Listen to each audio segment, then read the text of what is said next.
বউ, তোমার শ্বশুর 8-10 কেজি মাছ নিয়ে আসছে। যাও যাও, ওইগুলো কাটাকাটি করে ফ্রিজে রাখো। মা, এখন তো সন্ধ্যা হয়ে গেছে, এখন ওইভাবে ফ্রিজে রেখে দে। কালকে পাশে পাশে ভাবিকে ডেকে এনে দুজন একসাথে কাটবানে।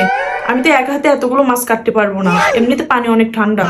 ওরে আমার নবাবজাদি, এখন ঠান্ডা পানিতে হাত লাগাতে পারবে না। তাহলে তোমাকে দিয়ে কি করব? রূপ ধুয়ে ধুয়ে কি পানি খাবো?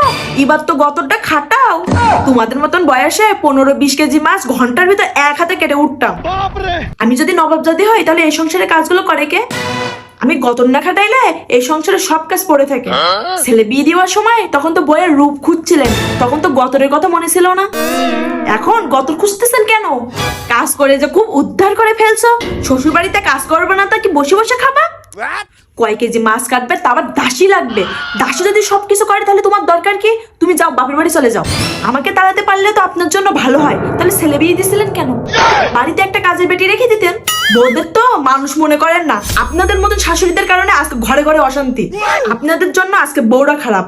বউদেরকে মানুষ ভাবতে শিখুন, মেয়ে ভাবতে শিখুন। তাহলে বউরাও ভালো থাকবে, আপনারাও ভালো থাকবেন।